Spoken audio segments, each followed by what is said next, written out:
Welcome to KMM's Mobility Matters podcast. I am your host, Arlene Holt, and today I'm here with Chris Ganda. Hey, Chris. Hey, everyone. Good to have us back, Arlene. Yeah, absolutely. It's been a minute, right? Been pretty busy over here. So today we are joined by our newest executive director, Brian N. Tobin, not to be confused with Brian Tobin from Canada, the politician. Hi, Brian. Hi, how are you? That's a fun distinction to make because usually when people go on to the internet and start doing Google searches, they find this very colorful character from Canada. Yeah. Yeah, you made the distinction pretty early on. Yeah. You will not pick up a hint of Canadian accent from Brian today. No. Welcome to New Jersey. Yeah, that's a big difference in dialect. All right, so today we just want to get to know you a little better and our listeners so they know who you are, what's been going on at KMM. We've been, as I said before, we've been very busy, some changes, all good. Right, Chris? Oh, yeah. Everything's been great. But yet, like you said, super busy, especially since we've had New Jersey's Walk and Bike to School month and, oh gosh, a myriad of other activities and events throughout KMM's program. So it's been an exciting time. So, and amidst all of that and all of those things happening, we're also welcoming Brian, who's been a wonderful addition to our team. But I think we'll take this moment to let him introduce himself and tell us more about where he comes from. Let's start there. Oh, thanks, Chris. And those are very kind words to start with. So I appreciate both of you. We've been here, our 3 months together have been fun and exciting for me as someone who's come from working in the transportation industry now for as much as it pains me to say this, close to 25 years, diving in and out of the transportation industry. It's exciting to be in an organization at the which is a state and federally funded program, doing things locally to where we can actually see people, seeing what we're doing and experiencing the good of all the work that KMM and you all are doing on a local level. In order to, I guess, let's just jump into a little bit of my background, I guess. I am, like I said, 25 or so years doing this. I started working for a couple legislators down in South Jersey, Herb Conaway and Jack Connors. They were both assembly members who were new to the world. Many of you may have heard of Herb Conaway, who just got elected to the U.S. House of Representatives to replace Andy Kim. So that is a long time relationship with now a congressman. But when I was down there, we started dealing in some local issues when we were dealing with the South Jersey light rail line before that was constructed, as it ran directly through our district. So we interacted with New Jersey Transit a lot, and I was able to make a lot of interesting contacts while doing that. And that helped me navigate a move into a career working for two heavy and highway contractor associations and material associations for 10 years. One of them is the Associated General Contractors of New Jersey. They have since merged with another organization, and the New Jersey Asphalt Pavement Association. So for 10 years or so, I was working on day to day with all of the public owners in the state, and from NJDOT to the Turnpike to the Port Authority and New Jersey Transit on issues that were relative to transportation funding and programs and construction and materials. And then I shifted over to Rutgers, the Center for Advanced Infrastructure of Transportation, for 13 years, where we did a lot of research, again, on the material side, and then those, increasing access to public transportation for those with physical and developmental disabilities, and then dealing a lot in the world of the intelligent transportation systems, so traffic lights and Bluetooth and a lot of those technologies that are so important to making sure that traffic continues to move forward, and then granting access to public transportation. So, and then moved over here to work with you all to use that knowledge and use those contacts to help Middlesex County improve and, keep it moving in a different way, since we are in such a transit-rich area and also such a heavily congested area and quickly going to become the or second most populated county in the state. So we've got a lot of challenges ahead of us, and looking forward to working with you all in order to leverage these past interactions and to make Middlesex County a place that moves, literally and figuratively. So their experience and being heavily connected in transportation and transit, what excited you about us and the work we do? So Middlesex County is, as transit rich and it's highly densely populated and it's really interesting. When my wife and I got married 20 years ago, we were looking for a place to live. And Metuchen, New Jersey was clearly the place we wanted to be as she was looking for a job and a career in New York City. And I was working, just a town over with the Contractors Association.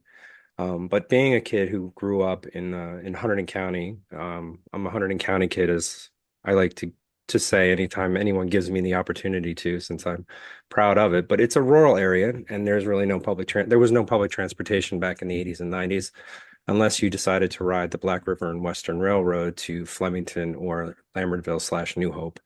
Um, Growing up in Ringo's did not see a lot of opportunities for anything but riding in cars. If I took the morning bus to high school, it was an hour and a half bus ride, but at least I got to school.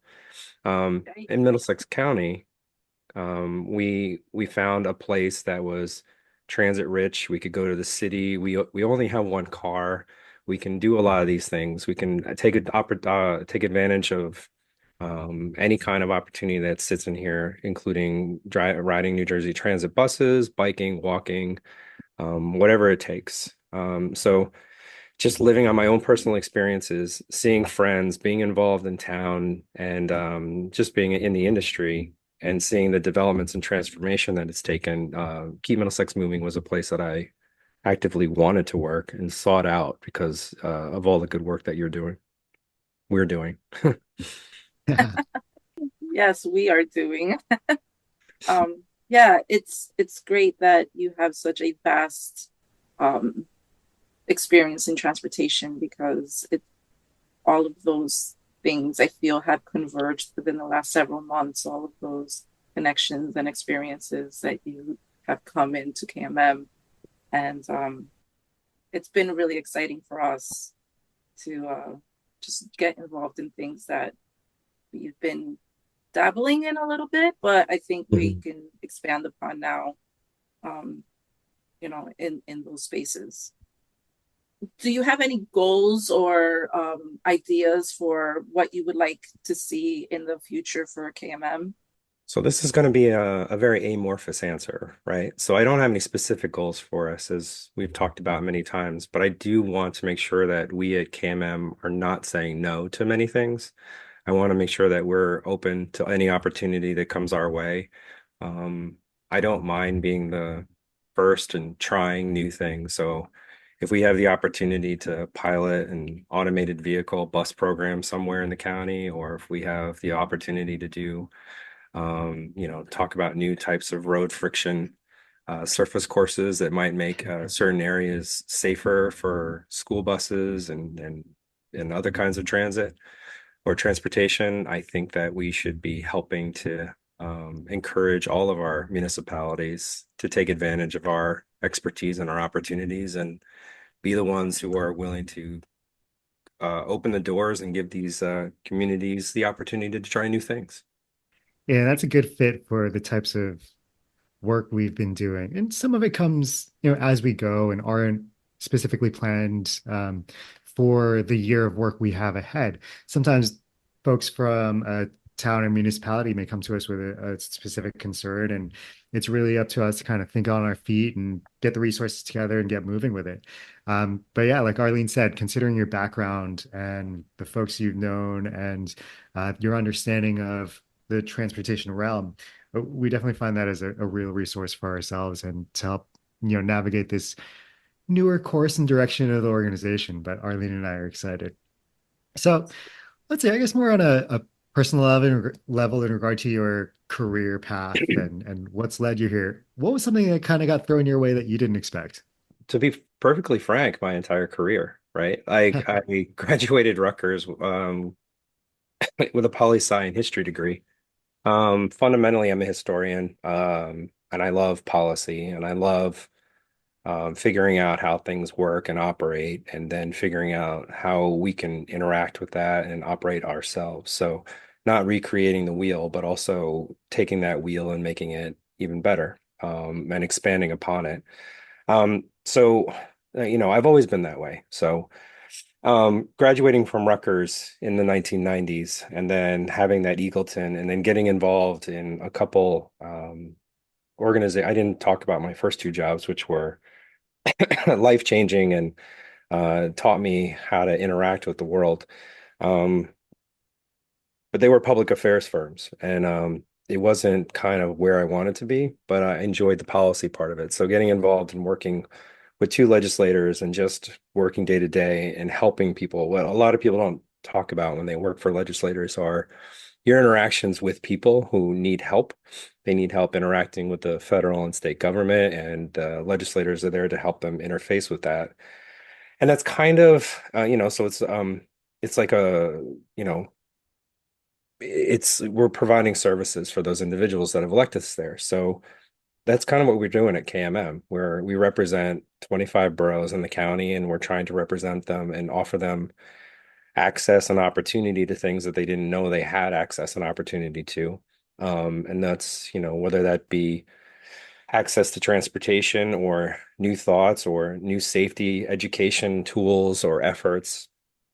KMM is there. And I never thought that when I graduated with that degree in poli sci and then subsequently got another degree in history from Rutgers, of course, I never thought that I would be working fully and only in transportation. It just sort of let my career go and move. And um, I enjoy it more than I think I ever thought I could. If you had told me that 25 years ago, I probably would have giggled, but I can't see myself have doing anything else besides this at this point, especially. Interesting because we had a recent podcast in May with the executive directors of the other TMAs, and not everyone had a different path to becoming an executive director of their respective TMAs. I don't think anybody in the past has said, I want to, become a, work for a TMA.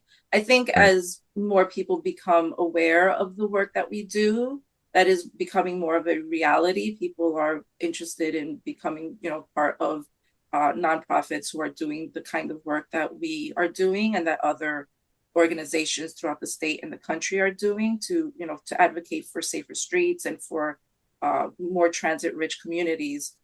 And but yeah, I mean, in the past, everyone that we talk with has a different path to becoming involved in a TMA or in the planning world. And so it's really interesting and cool to see so many people and perspectives coming together for, for this thing, this organization and organizations just like us, where KMM is 36 years old. Yeah. And it's been, a lot of people with a lot of backgrounds have just come in through the door, and it's really, really cool to see. Well, figuratively Yeah, it's speaking, it's just like transportation in general. The three of us are all going to the same office, but we all have to get there in different ways. So, however, we end up at our final destination, which is kind of our entire mission at the TMAs, we just need to make sure that we all have that open path to get there. That was a fun stretch. I tried to make that one happen. but it's funny, like I coming out of high school, I didn't know this type of work even existed. I didn't know what work with nonprofits was like or how flexible it could be or what type of programs you could bring to communities. If I had known back then, I probably would have sought it directly.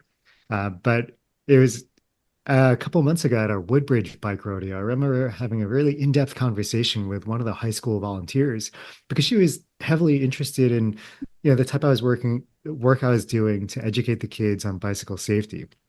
But she was intensely intrigued by what we're doing and where the funding comes from and how that all comes together. So I was really happy to have that conversation and bring that type of education to her on top of having her there to volunteer. But yeah, it's just funny how, things kind of fall into place and we find ourselves in these really awesome roles. So outside of work, what's something you could tell our listeners about something personal about yourself that they may find really interesting? I was prepared for this question and then not prepared for it at the same time because, I think we're all interesting and complicated. people in this world. And I could go as simply as I love the fact that I think what's going to be offensive and also fun at the exact same time is that I think I just like dogs better than people. I'm really glad to have had so many dogs in my life. My current dog, I think feels the same way. Except he likes people better than he likes dogs. He's really interested in squirrels, and I don't know if there's anything better than just taking a dog out for a walk and letting him sniff, and you get to experience it. And on top of that, I also just love hiking and going to the movies and just sort of taking in other people's um, art and anything that just sort of is created by somebody else. I just like listening to and hearing or watching, depending on what it is. I don't know if that's interesting, but it's Well, what's also interesting to me fun. about it, what's interesting to me about it is I remember sitting with Peter Bilton and Bill Neary for my first interview. And when they asked me a similar question, I said I was a dog person. And I could swear Bill Mhm. Neary's ears perked. There's something about being a dog person, right? I mean, there's either like they usually say there's like people that are like dog people or cat people, but I am more suspicious of people who are neither or who hate dogs. I'm like, I don't know, you're not my person. And when I For started those doing listening these, who don't like dogs, we're still going to help you get to where you need to go.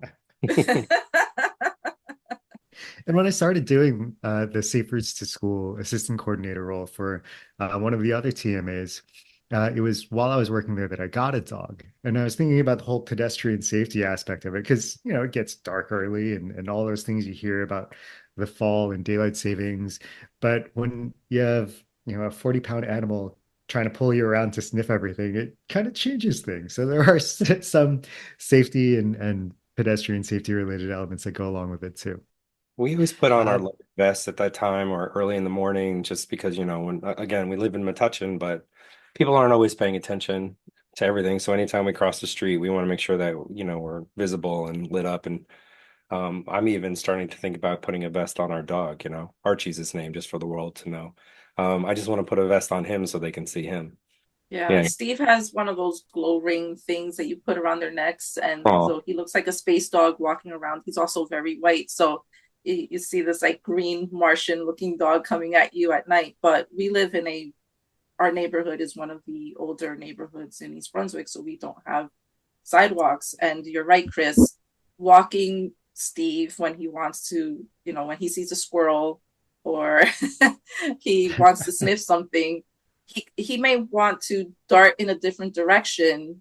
And if there's a car coming, you know, it can get into, I mean, thankfully people are pretty, careful about driving around the neighborhood, but still there are certain situations where you get in that you never would realize when you're not walking around your neighborhood, either with your kids, kids on bikes and walking around, or even with your dog. It's just a completely different experience. I think we're onto something with these dog walk audits. All right. So, Right? Oh. oh, yeah, not to segue into something like, to talk about projects we're working on, but one of the things we're focusing on mostly is road safety audits, right? Where we that's go out awesome. into the communities, and these are especially areas where there's a lot of challenging safety components to it, whether it be sidewalks or bad markings on the pavements or, bad traffic lights. And every time we're out walking on one of these things, and I've never said it out loud to either of you, but I'm thinking about like, would I trip if I was walking my dog here? Or how safe is that intersection for walking a dog? Because, we all meet collectively as humans at these things wearing our vests and we walk across safely. But what happens if that truck's coming and then all of a sudden my dog decides he wants to see what's on the other side of the street? You never know, like, right? So are these built for, for pedestrians and making sure that it's safe for all of us, let alone those with children? I know we're just focusing on dogs right now, and I love it because that's kind of close to me. I don't want to alienate anybody, but it's still a fun way of looking at what we're doing for safety purposes at the same time. And you mentioned the road safety audit projects that we're supporting the county with. Yeah. What other specific interesting projects would you say you're working on within these 3 months or hope to continue forward in the near future? Oh, it's been great. It's been fun, I think, because TMAs, for those who are listening for the first time, traffic management associations have transportation management associations have just were created 3 to 4 decades ago to get people out of cars, right?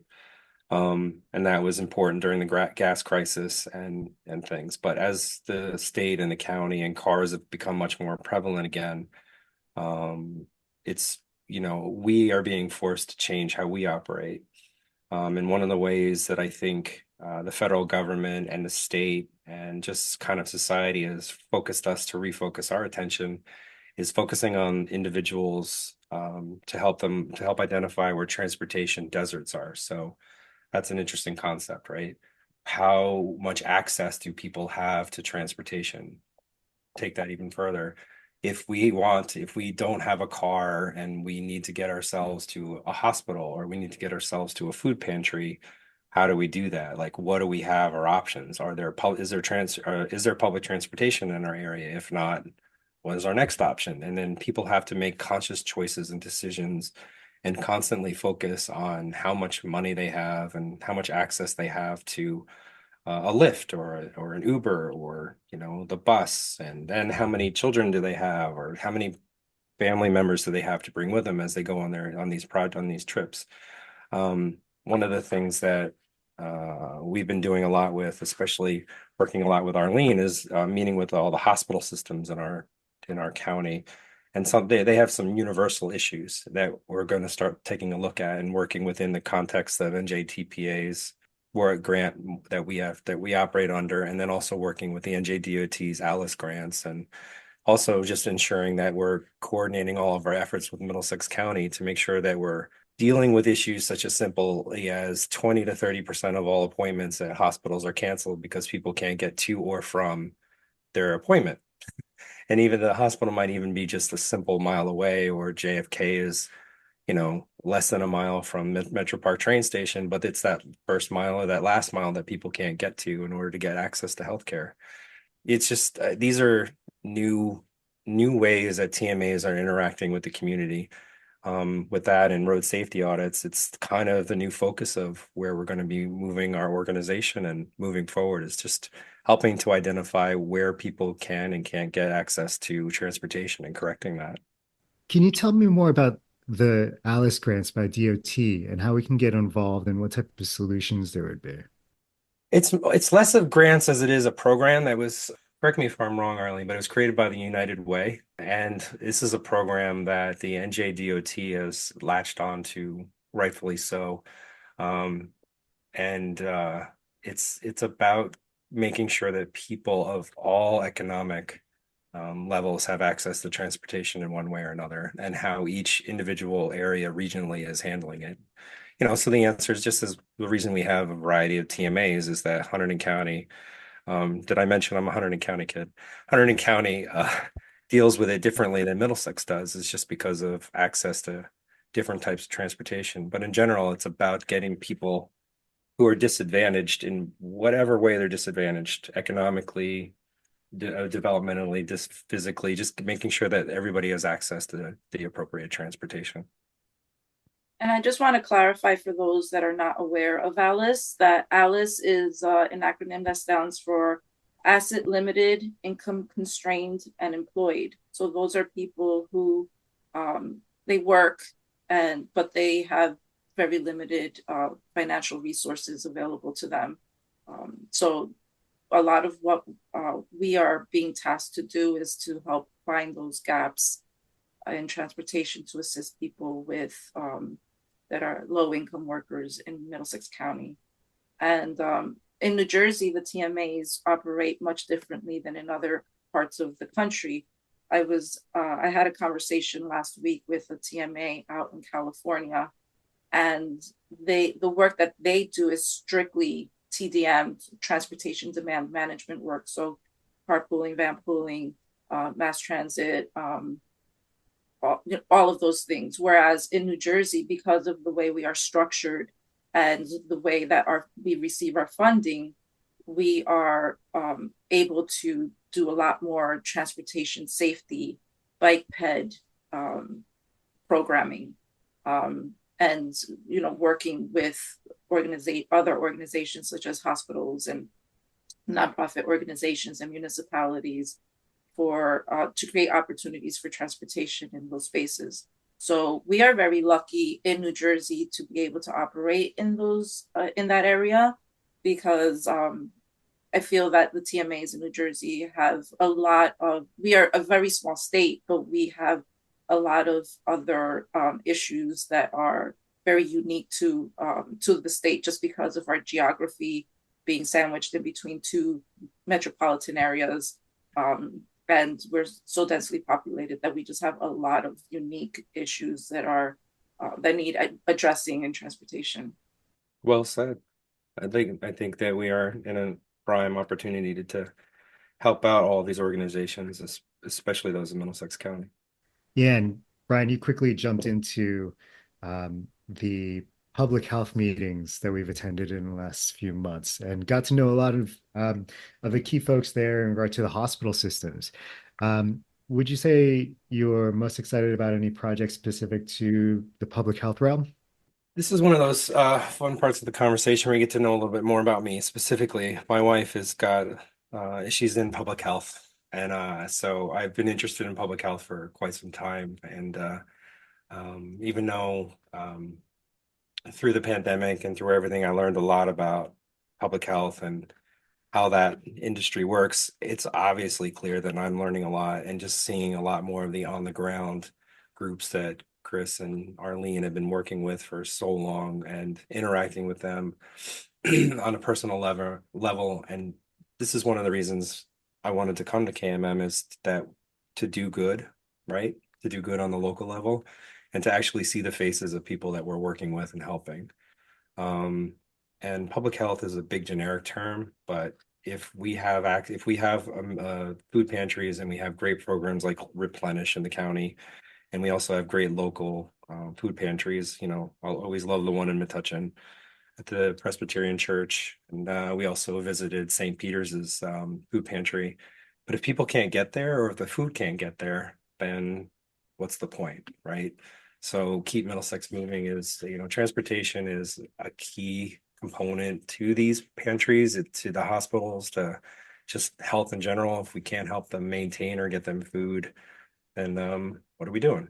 So I'm just glad that our goals and our grants are encouraging us to move in this direction. And it was a surprise to me when I came here, and I'm glad that it's an increased level of importance is being put onto these things in the grants that we operate under. So, um, yeah, I don't know really if I answered your question, Chris, but it just feels good to be doing this work, even though unfortunately it's necessary. There, you absolutely hit the nail on the head. So, anything that you're looking forward to in the next several months or years as the new KMM executive director? We've been Keep Middlesex Moving is the right term for what it's a good name for a TMA. It's very specific to Middlesex County, clearly. Middlesex County is moving in a direction, itself is moving in a direction that is progressive. Not said That said with a small p, just moving forward, making sure that we have constant businesses coming in. We have constant, with the Helix program in New Brunswick as an example. Our parks are expanding, just there's so much going on here. If you haven't lived in Middlesex County and turned on YouTube and seen all the ads or driven down and seen the billboards or whatnot, then and not paying attention to how much Middlesex is moving, it yeah, I don't know. Yeah, I haven't been paying attention. So the idea and concept is to keep Middlesex moving. And also in my mind, I always like to, as we've already discussed here, is to keep things moving forward. So if we keep our organization moving forward, we're keeping the people who interact with Middlesex County, whether it's people who live here, or work here, or just spend their money here. It's just about getting people in and getting them out and making sure that it's done safely, reliably, and efficiently, right? So anything that we can do to help out that process, whether it's the executive of Johnson and Johnson or someone who needs to get to the food pantry at down the street and get them home. Whatever we're doing, I'm looking forward to any of that work that progresses that forward. Again, another amorphous answer, but it's really how I feel about it. So anything that we do to make anybody's life a little bit better and a little bit easier and help make the county be the destination that it is, is a plus for any of us, I hope. With that said, I think that's a good place to start wrapping things up. Is there anything else that you would like to share with our listeners regarding KMM, yourself, the programs we're doing? I think it's fun to say I'm glad that we're done talking about me, and then we can start talking about the organization a little bit more in future podcasts and all about a lot of the innovative things going on in and out of Middlesex County, and then a lot of the good work that you being the two of you, and all future and other employees of KMM are going to be doing to help keep Middlesex moving forward. Yeah. Anything you want to finish up with, Chris? No, I just want to thank Brian again for joining us and being part of our team. I feel like our team is more complete, and we're excited for the work we're going to do together, and especially in the coming months. It's going to be, while there's a lot of changes happening, there's also a lot of things that stay the same. For those of you who are not very well versed in Keep Middlesex Moving, we've only had 3 executive directors with Brian. So and each one of them has been unique in their own ways, and they've had their own strengths. So it's kind of like a page turn every time a new executive director has come on board. And it's never been in a bad way. It's always been, great things end up happening.